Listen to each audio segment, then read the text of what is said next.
Go ahead, let me see. All right, you can hear me now, right? That's a little better. You were Okay. born Muslim or you converted to Islam? Born, but not really religious, just kind of like agnostic at this point. Okay, all right, that's fine. So So what's I up? saw Muslims discussing like Mark 13:32, and I want to Yeah, discuss it with you. Just so sure, you you know. can discuss with me. Even though we've answered that 10 million times again, and I just want people to know, and I'll answer for you. I just want people to know, though. Here it is. I have a playlist on that, and I just did a session on it yesterday. Nonetheless, where do I answer Mark 13:32? Let's go right here. Let's see how many sessions I have, but I'm going to do you the favor because you said you are agnostic. You're not certain what religion. Here it is. The Son's knowledge of the day and hour. You're going to see I was heavy, got skinny, got heavy again because that's my life. But anyway, you see how many sessions? Yeah. And each session is about 3 hours long just on this. But nonetheless, let's talk about it. What's going on? All right. If you could pull up the verse. Yeah, Mark 13:32. The day hour no one knows, neither the angels in heaven, nor the Son, but the Father alone. Only the Father. What about it? Yeah. Let me. Speak louder. Yeah. Of the day or hour, no Yeah. man So knows. basically. Yeah. Go ahead. Yeah. So is your argument that this is like declarative? Mark and Matthew do not explain what Jesus meant. So anything anyone tells you is purely guesswork. So there are two interpretations. Both are found in the ancient church, that no man can make known, no angels can make it known, neither the Son but the Father, because it's the prerogative of the Father to make anything known. And the men cannot make it known if it's not revealed to them. Angels cannot make it known if it's not revealed to them. With the Son, however, though he knows what the Father knows, it's not up to him, his authority, to make it known. That's one interpretation. Both views are ancient. But when you ask me what is interpretation, Mark and Matthew don't tell us. So anything I tell you will be an attempt to harmonize of what Mark says and Matthew says as a whole about Christ. Because notice what you just did. And if I were to do this, they're you cry foul. You went to Mark 13 and ignored the 12 previous chapters where Mark has gone out of his way to tell us who Jesus is.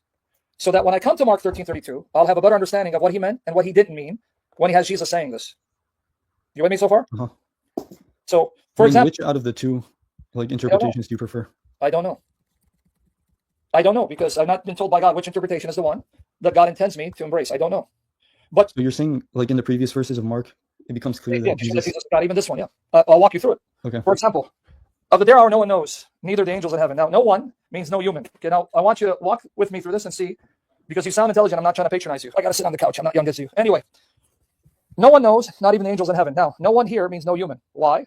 Because if he meant to include everyone, he wouldn't go on to mention angels as a separate category, correct? Yeah. So it means no man knows, not even angels. Now, according to both the Bible and Islam, when you speak of angels and humans, is that the entire creation? Because the term angel is being used in a generic sense to mean heavenly creatures. So when you speak of angels, in distinction from men, men are earthly creatures, angels are heavenly creatures. That's all of creation, right? Yeah. So where did Jesus put himself here? He put himself after the angels.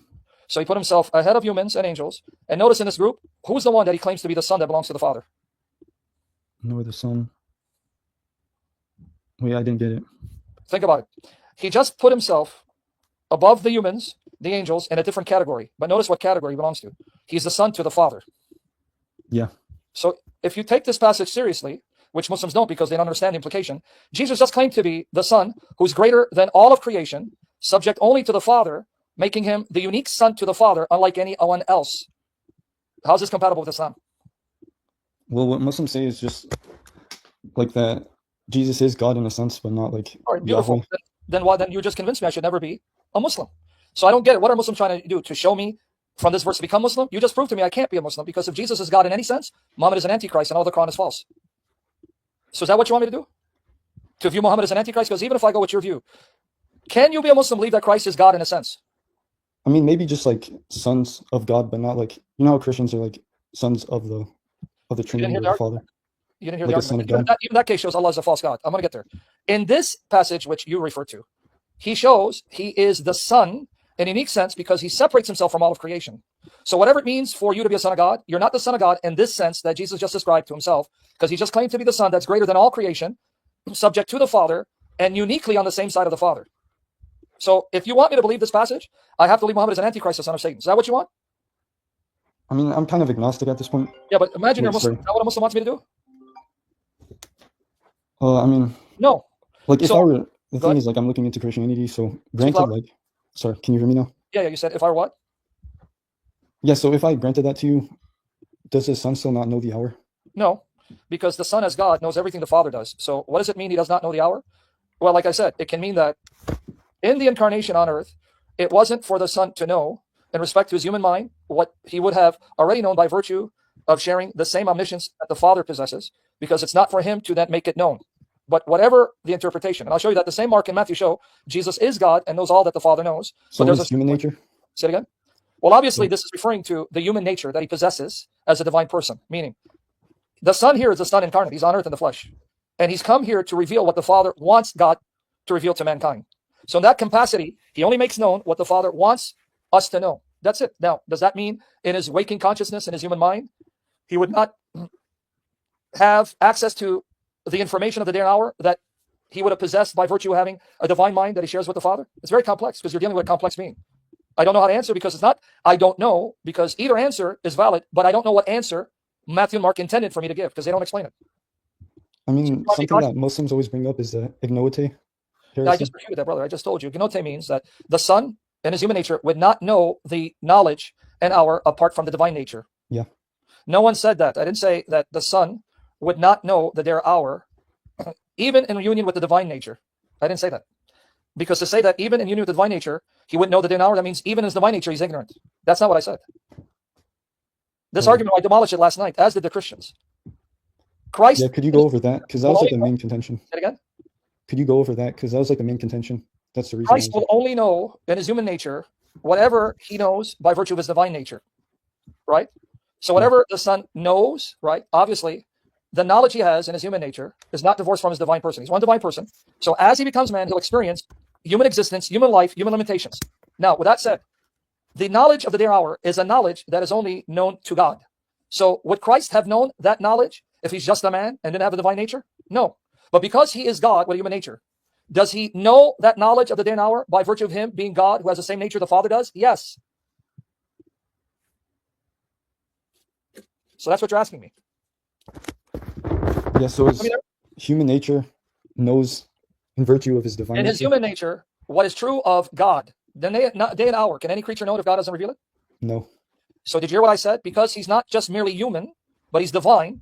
It is obvious that he's one with the Father and knows all that the Father does, which means he knows the day and hour. But when he says here, the Son, nor the Son, if we're speaking that he doesn't know it because he's a man with a human consciousness, that's not saying that he's only human and he only has a human nature and therefore does not know, because if he's God, then there's a sense in which as God he knows it, but in some mysterious way in his human consciousness that has not been relayed to him, even though he knows it by virtue of possessing the divine omniscience. So we can go here in circles and spin wheels, but you're going to have to explain to me how this proves Muhammad is an antichrist, Allah Satan, and why are you tap dancing away from this? I mean, I don't know too much about, like, you know, Islam in general, but... No, but Islam says Allah is not the Father, Jesus is not the Son, and he's not superior to all creatures. Here the passage are quoting that Jesus is greater than all creatures, he's greater than Muhammad, and God is the Father, but Allah is not a Father. So if you want me to take this passage the way Muslims and Jehovah's Witnesses want me to take it, that he's not equal to the Father, well, nonetheless, he's still divine, and nonetheless, that means Islam is still false and Muhammad is an antichrist. So don't Muslims say that, like, we're not a son to the... Like, we don't call God the Father? Yes. In the sense that it's like a biological relationship? No, like that's how it is in brother, don't parrot the Dawa scripts. You're not going to get far here. You're lying to me or you're ignorant. Because in Surah Al-Ma'idah, chapter 5, verse 18, when the Jews and Christians told Muhammad, we are the sons of Allah and his beloved, no Jew, no Christian thought that they were the biological sons of Allah and Allah had sex to start them. Stop spewing the Dawa script that's been destroyed. The Quran says the only relationship you can have with your God is a slave to master relationship. Chapter 19, Surah Al-Maryam, chapter 19, 88 to 93. So now answer the question which you've avoided like gangrene.